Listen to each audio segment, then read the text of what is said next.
I welcome you all. Here we are going to discuss about memory interfacing with 8085.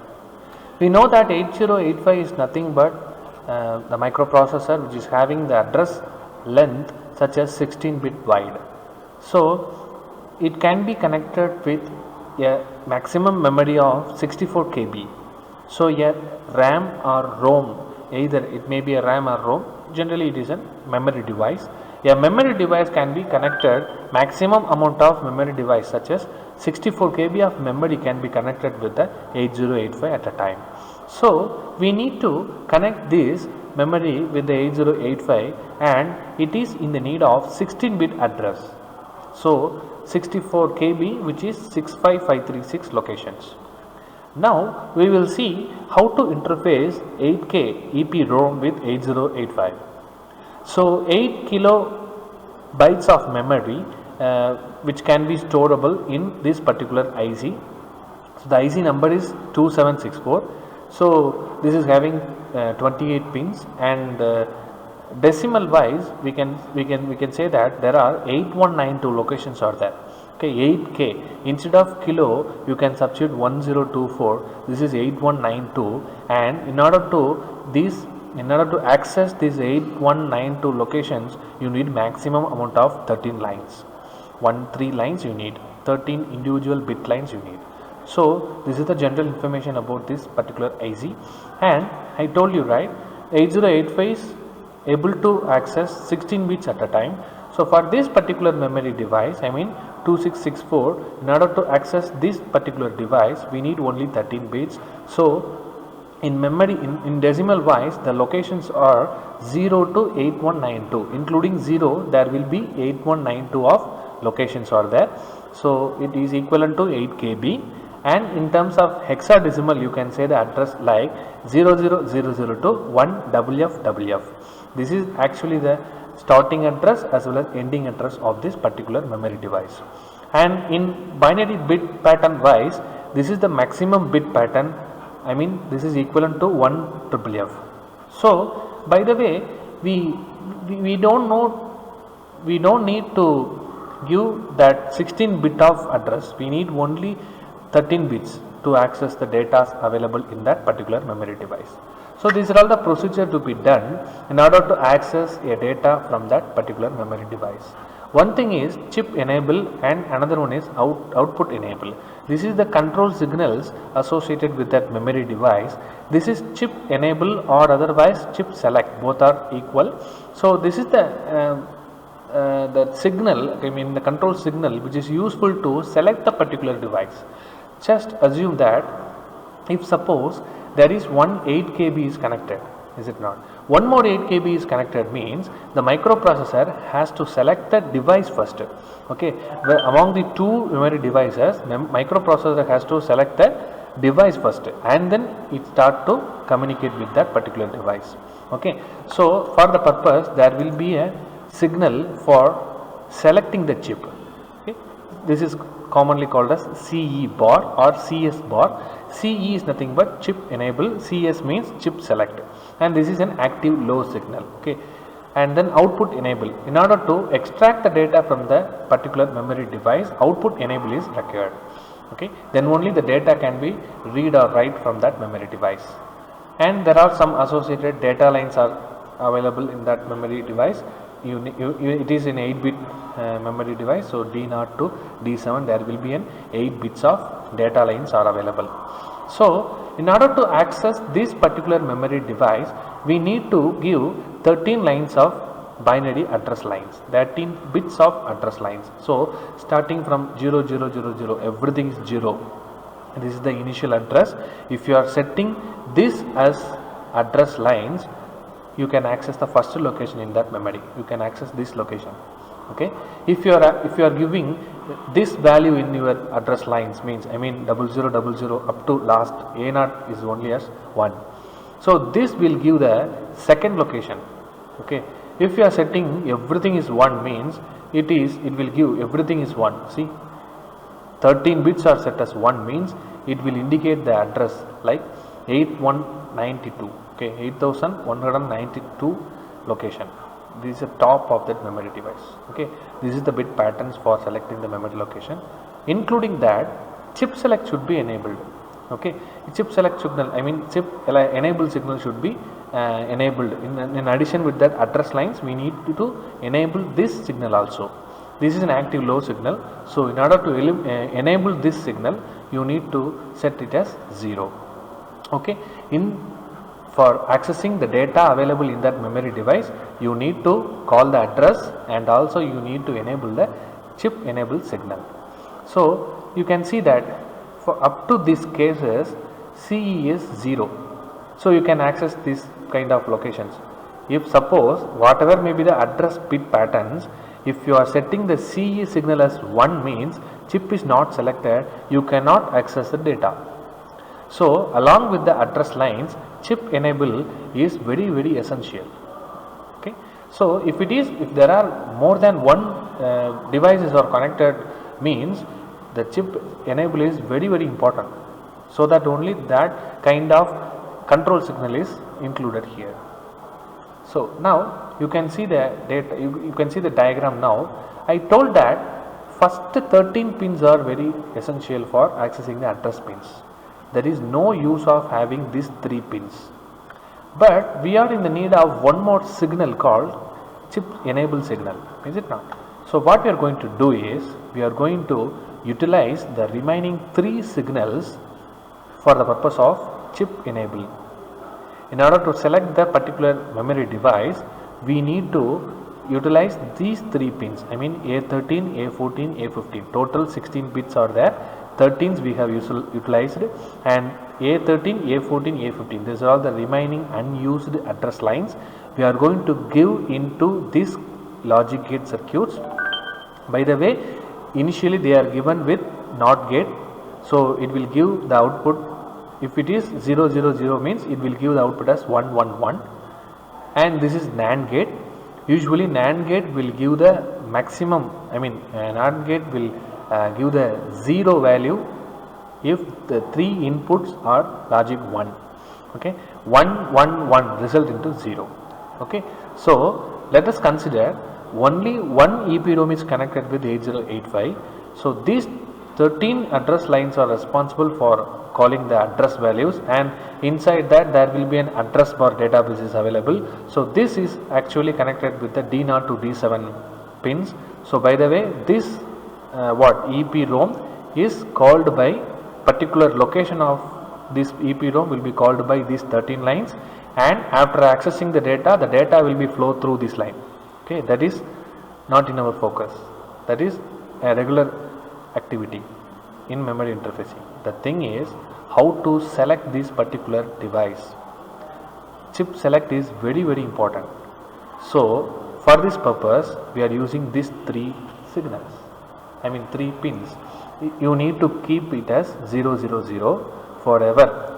For accessing 0 0 0 or accessing 1 FFF, whatever may be the location accessing, you need to set these 3 pins as 0 0 0. This 0 0 0 will be converted as 1 1 1. So NAND gate, 3 input NAND gate is now getting 1 1 1. So output is 0. In order to enable this memory device, we need a 0 signal at this pin. So 0 is coming, and now the chip is selected. You can access the data by sending the address, and you can get the data through this line. This is the concept behind interfacing of memory EPROM with the 8085. Okay. We can go for another example. Interface and 27128 EPROM. This is actually 16 KB ROM. Okay. IC with 8085 using NAND gate address decoder such that the starting address assigned to the chip is C000. Okay. The problem is quite similar with the previous example, but in that example itself we didn't consider the starting address. We initially connected, okay, at 0 0 0 address itself we have connected the device. Okay, up to 1 FFF the device is functioning. But in this problem, the statement itself they have given the device should be connected at the address C000. Okay, so first initially we will calculate all the basic things related to that memory device. 16 KB, which means 16 into 1024, that is equivalent to 16384 locations. Okay, it is actually the double the time of 8 KB. Okay, so in decimal notations, number system itself, we can address these locations from 0 to 16383. Okay, in terms of hexadecimal number system, you can say that it is the having the starting address from 0000 to 3FFF. Okay, kindly convert this decimal into hexadecimal with the help of your calculator or any kind of online tools you can use for the conversion process. And this is actually the starting and ending address of this particular 60 KB, 16 KB memory. This is in terms of decimal and this is in terms of hexadecimal. Okay, if you want to access the data, you need only 14 lines. Okay, you need only 14 address lines. Okay, this is the logic, binary logic we are expressing now. So in order to access one particular location in binary, you need to send 14 bits. Okay, these are all the basic terms.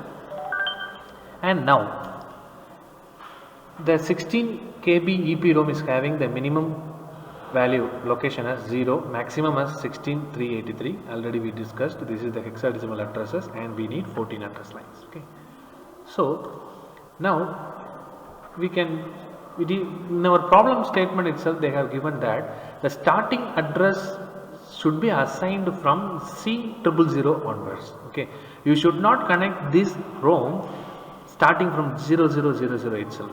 It is a small amount of memory. Okay, you can connect 64 KB. Okay, so 1/4 of that memory is connected. Okay, so you should connect in this place only, which means what? Already there are some memories are connected. These are all the existing memories. Okay, so these are all the existing memories. There may be an existing memory or group of existing memories are available. So C000 is an allocated starting address for us, is it not? So in decimal it is 49152. Okay, so which means they are indirectly saying that up to 0 to 49151 there are some existing memories are available. Okay, now our 64 KB of EPROM can only be connected at the address C000. Okay, so for that you need to design the address decoder circuit. I mean, you need to design some logic gates based circuit.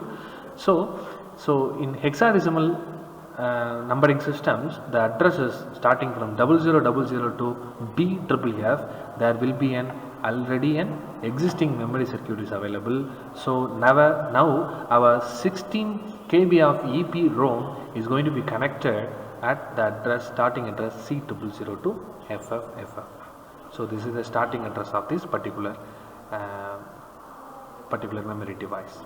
And now so you can see that this is actually the memory address locations of this particular memory device. Yeah, so it's not 0000 to 3FFF. This is the starting address of this individual memory device. If you are connecting this memory device in that particular starting address, the starting address should be C000 and ending address will be FFFF. So the individual EPROM may have this particular address values, but if you are connecting the whole memory in that particular place, means you need to use this address, starting address and ending address. Okay, you need to use this location only. If suppose, let us consider, if suppose microprocessor is calling 0001. Okay, let us consider microprocessor is sending the address 0001 means 0001 means here there is one location called 0001. Okay, so the data from this location only being retrieved from that device. So here the 000, the first location means we need to if you want to access the data available at the first location, means you need to give C001, then only the first data byte, okay, second data byte available in the memory device will be retrieved. So you need to give these locations, you need to use these locations. Okay, now I told that possible starting address is C000, size of the EB room is 3FFF, and total ending of the address is FFF. Okay, so we need to start it from C000. C means in hexadecimal, C means in binary 1100. Okay, so 000 stands for 0000, 0000 and 0000. Okay, this is the 16-bit address representation of C000. Okay, so let us see this binary pattern here: 1100, 0000, 0000 and 0000. This is C000, and you need to start from this memory, and you can change the memory location by changing this bit pattern, and maximum number of address that can be accessible here is 1111, 1111, 1111 and 1111. I mean FFF. Okay, you can see that this 14th and 15th bit are now constant as 1111. Okay, so in previous example, the 3 digits, okay, the 3 digits A3, A13, A14, A15s are 000 because it is considered as the memory device is connected at the initial address 0000. Now the problem statement itself they have given as the device should be connected at the location C000. Okay, so we need to use this address bit patterns only. For this possibility of addresses, we need to set the A14 and A15 as 1. We should not take it as 0. Okay, so by the way, so A14, A15 should be 1. So we are changing the hardware circuitry like this. So A0 to A13, this is actually the address lines and this is data lines, and the remaining thing A14 and A15 is directly given to the NAND gate. In previous case we given into NOT gate and then we give the results into NAND gate. Now we are directly giving into NAND gate. So 1 1 NAND gate will give the result as 0. By the way, 0 is sending into this particular signal pin, I mean chip enable. By the way, this particular chip is selected now. So this is the difference between connecting the memory device at initial address location and a specific address location called C000. So while solving these problems, we need to take care of the starting addresses and also the binary bit patterns, okay, binary bit patterns of this particular starting addresses. Thank you.